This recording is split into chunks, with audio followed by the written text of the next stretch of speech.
Hey everybody, now that you have your parts done for Unit 2 and extruded like this, I want you to create a document sheet for each part so that you have a product that looks like this. So that's kind of the process of Inventor. We model parts and then we document parts. And in this process, or at this stage, I just want to worry about you guys practicing putting views on pieces of paper. Okay, so let's get started doing that. Just minimize this, kind of on our home or launch screen here. We're going to go up to File, New, or I could have just clicked on the icon right here, New. Either way, we need this window pulled up. We need to be in our CAD, KHS, Inventor Templates folder, and this is an inch file. So I'm going to be going with the KHS title block inch right here. In fact, I believe in all of the 10 parts, only one will be metric. Okay, so inch. Double click that. Brings up a pop-up window. I'm going to turn my cap locks on. I'm going to go CAD, enter my name. Block 1 will say the date 02/04/22. And this is U2-D1, Unit 2 D1. Scale is going to be 1, and I know that from the example, which you should be able to see an example on the website of what we're trying to do here. And it is an inch file. And quantity and machines you don't have to fill out here at all. Click OK, and that creates our new drawing file. And the title block is filled in down here below. Well, most of it anyway. The stuff that we typed fills in. Some of it is automatically placed. And now we go up to Place Views tab, which is default, because you got to do your views first. Later on, we'll get into Annotate, and that's how we do all the dimensioning and notes. But for now, the views, base view, and you're going to navigate to your folder into your file right there with this little icon at the end. And you would navigate to where you're saving everything, or do the shortcut to the desktop and then to your folder. You know, I will go all the way through and find my file here, CAD.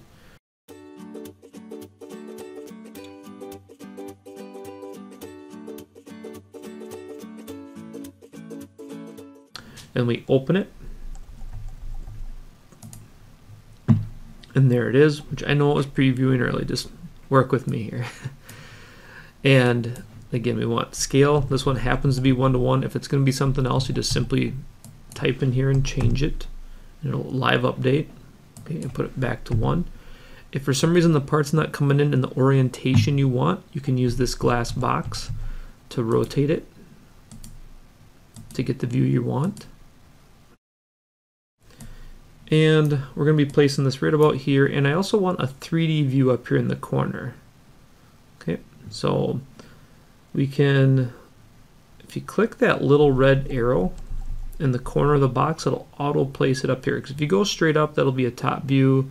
To the side is a side view. These are both just 2D views, which we do a lot in a later unit. But right up here in this corner, you can see how the square got bigger, and that's because it's going to be a 3D view. And you can either just move the mouse up here and left click place, or you can click this little red arrow, which will auto generate one there as well. And finally, we can click OK. All right, to move the views around, you grab them by the little dotted boxes. These 3D views are independent, so they essentially we have 2 independent views on the sheet of paper at the moment. In this view, I want to do a little tweak into. I want to shade it so it looks a little bit more realistic. So I'm going to just double click on the dotted box that goes around it. And these are all the settings for that one. I want to right there select shaded. And then I'm also going to go into display options and uncheck tangent edges. And that's these like spots where we have curved surfaces. Yeah, where the flat and the curve meet, there's a tangent point. Well, there's actually, CAD's almost too good at times. It shows us that entire edge, which doesn't really exist. So I'm unchecking that so it looks a little more realistic. Finally click OK. Except my shaded didn't work. Let's try that again. Shaded, click OK. There it is. So at any time, you can double click and adjust scale, how you want that view shaded or hidden lines. and display option is where I unchecked tangent edges.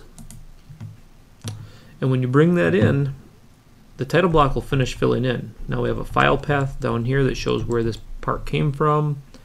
The volume, which is also important as we're learning because that tells us if we're right or wrong, is showing up, and also mass and as well. Okay. At this point, we're just going to do a file save, and you would save this into your folder. So save as for the first time. And if you go in here into your folder and it looks like there's no other files all of a sudden, well, it's because this is a drawing file and you probably don't have any other drawing files in your folder yet. So go ahead and just call it U2D1. It'll have the same name, but it's because it's a different file type, it's okay. And you would save that. I'm going to add demo here for a moment, just so I know. You just call yours U2D1 and save. Okay, and this file's done. You can close it, and you would start another new drawing file. Fill in all the information again, and we do a base view. Go to our next part. I hope. There we go. U2D2.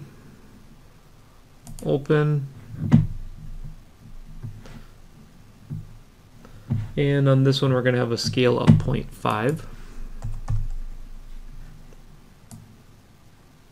Like so, and I want that 3D one again. Right click OK is another way to also get everything on here. Double click the dotted box, change it to shaded, go to display options, uncheck tangent edges, click OK, and there we go.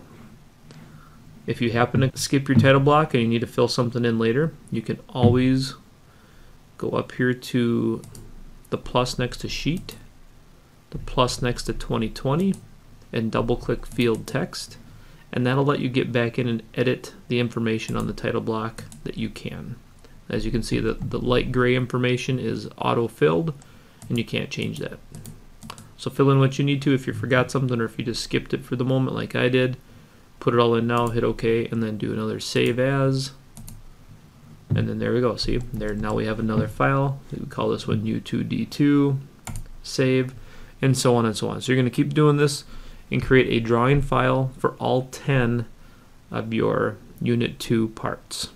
Okay, good luck. Ask me with any more questions.